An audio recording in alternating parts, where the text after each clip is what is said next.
మన రక్షకుడైన ప్రభు పేరిట మీ అందరికీ శుభాభివందనములు తెలియజేసుకుంటున్నాను.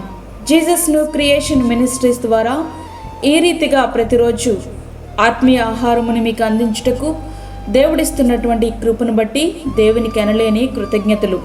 మత్తయి సువార్త 2వ అధ్యాయము 11వ వచనం.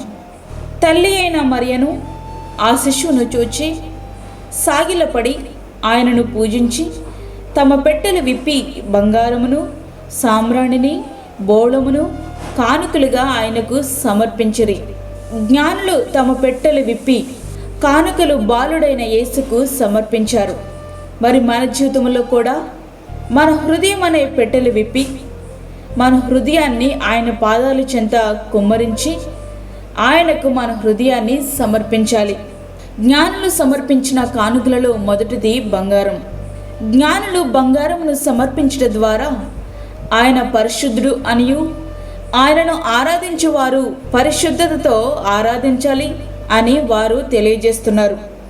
అయితే మన క్రిస్మస్ ఆరాధనలో పరిశుద్ధత ఎంతవరకు ఉంది? ఎప్పుడూ త్రాగినవాడు సహితం సంవత్సరానికి ఒక్కసారి అన్నట్లు క్రిస్మస్ రోజే త్రాగుతున్నాడు. ఇక మనం ధరించే వస్త్రాల గురించి అయితే మాట్లాడకపోవడమే మేలు. అట్లా అని అందరూ అలా ఉండరు. ఆ కొందరే అందరి మీద ప్రభావం చూపుతున్నారు. మనం పాడే పాట ఎవరికీ అర్థం కాదు. కారణం హద్దులు మీరిన సంగీతం. వీటిలో కూడా పరిశుద్ధత లోపించింది. జీవము లేని సంగీత పరికరాలు దేవుని స్తుతించలేవు, ఆరాధించలేవు. ఏదైనా చేయాలి అంటే జీవము కలిగిన నీవే చేయాలి. కానీ మనమేమో జీవించుచున్నామన్న పేరు మాత్రం ఉంది కానీ జీవోత్సవాలలాగానే బ్రతుకుతున్నాం. ఇక డ్యాన్సుల గురించి అయితే చెప్పనవసరమే లేదు. డ్యాన్సుల ద్వారా మనం సమాజానికి ఇచ్చే వర్తమానం ఏంటో ఎవరికీ అర్థం కాదు. క్రీస్తు జన్మించినప్పుడు ఎవరు డ్యాన్స్ చేసినట్లు బైబిల్లో ఎక్కడా మనకి కనిపించదు.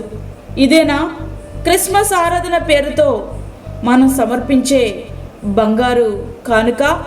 ఇట్లాంటి వాటితోనేనా? ఒక్కసారి మనం పరిశీలన చేసుకుందాం. బంగారము రాజ్యాధికారమును సూచిస్తుంది. అందుకే ఒక రాజు మరొక రాజును దర్శించేటప్పుడు బంగారమును కానుకలుగా తీసుకుని వెళ్ళేవారు. షేబా దేశపు రాణి కూడా రాజైన సొలొమోనును దర్శించడానికి వెళ్ళినప్పుడు బంగారమును తీసుకుని వెళ్ళింది. జ్ఞానులు బంగారమును సమర్పించారంటే అర్థం వారు ఆయనను రాజుగా గుర్తించారు.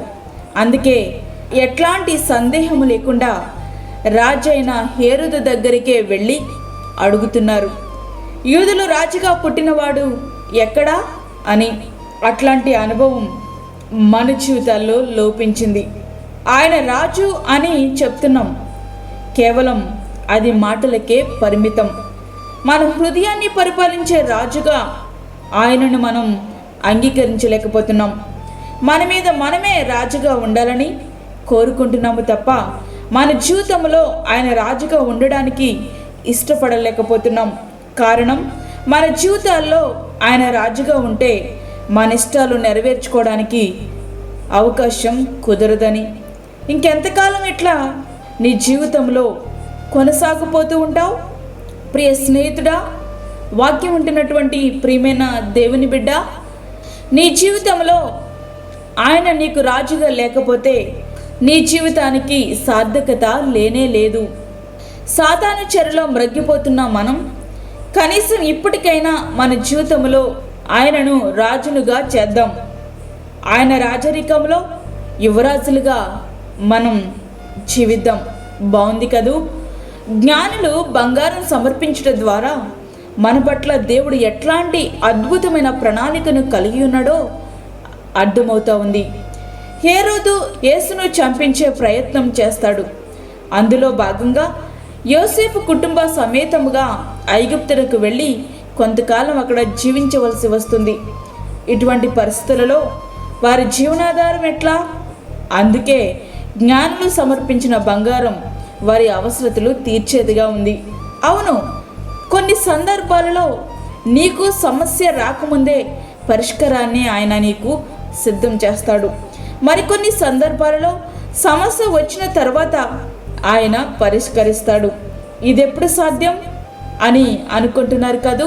రాజాతిరాజు ప్రభులకు ప్రభువైన యేసును నీ జీవితంలో అంగీకరించి నీ హృదయంలో చేర్చుకొని నీపై రాజ్యాధికారాన్ని పూర్తిగా ఆయనకు అప్పగించినప్పుడు జ్ఞానులు వెతుక్కుంటూ ఆయన కోసం వెళ్ళారు, కానీ ఆయనే వెతుక్కుంటూ నీ కోసం భూమి మీదకి దిగి వచ్చాడు. ప్రియ స్నేహితుడా, ఆయన ప్రేమేంటో ఇప్పటికైనా నీవు అర్థం చేసుకున్నావా? ఈ దినమైనా ఆయనను నీ హృదయంలో చేర్చుకోవడానికి ఇష్టపడతావా? ఇదే రక్షణ దినం, ఇదే అనుకూలమైన సమయం. కాబట్టి ఆ రీతిగా మన జీవితాలను సిద్ధపరచుకొని దేవుని యొక్క రాజ్యము కొరకు సిద్ధపడదాం. అటు రీతిగా మన జీవితాలు సిద్ధపరచుకుందాం. అటు కృప ధన్యత దేవుడు మనకు అనుగ్రహించునుగాక. ఆమేన్. వాక్యం విన్నటువంటి ప్రియమైన దేవుని బిడ్డలారా, ప్రార్థనలో ఏకీభవించండి. పరిశుద్ధుడైన తండ్రి, ప్రేమగల యేసు ప్రభువా, మా యొక్క జీవితంలో మరి యొక్క దినాన్ని మా జీవితంలో మీరు అనుగ్రహించారు, నీకు వందనాలు. ఈ దినమంతటికి కావలసిన నీ భద్రత, నీ సన్నిధిని మాకు తోడుగా ఉంచండి ప్రభువా. ప్రతి విధమైన తెగులు, కీడు, ప్రమాదం నుంచి మమ్మల్ని తప్పించండి. ఈ దిన కార్యక్రమంలో నీ సన్నిధిని మీరు మాతో ఉంచండి తండ్రి. అదేవిధంగా బలహీనులను, చంటి బిడ్డలను, వృద్ధులను, గర్భిణీ స్త్రీలను మీరు జ్ఞాపకం చేసుకుని నాయన వారికి నీ కాపుదల దయచేయండి. అప్పుల బాధలతో ఇబ్బంది పడుచున్న ఈ బిడ్డలకు వారి యొక్క అవసరతలు మీరు తీర్చండి. అదేవిధంగా తండ్రి, గర్భఫలము లేని బిడ్డలకు గర్భఫలము దయచేయండి. దూరదేశంలో ఉండి వాక్యం ఉంటే నీ బిడ్డలకు కావలసిన ఓదార్పును, కావలసిన నీ కృపను మీరు ప్రసాదించండి. నీ సన్నిధిని మీరు మాతో ఉంచి ఈ దినమంతా నీ కాపుదల దయచేసి నీ భద్రతను మాకు అనుగ్రహించమని, మాకు కాదే హోవా, మాకు కాదు, సమస్తమై మా ప్రభావాన్ని మీకే ఆరోపించుకుంటూ యేసు పరిశుద్ధ నామమున అడిగి వేడుకుంటున్నాము తండ్రి. ఆమేన్. ఈ యొక్క వర్తమానంలో మీ బంధువులకు, మీ స్నేహితులకు షేర్ చేయండి. దేవుని పనిలో మీరు కూడా పాలిభాగస్తులు కండి. అదేవిధంగా మీ ప్రార్థన అవసరతలు మాకు తెలియచేయండి. మా ఫోన్ నంబర్ 9177377559. దేవుడు మిమ్మును, మీ కుటుంబమును దీవించునుగాక. ఆమేన్.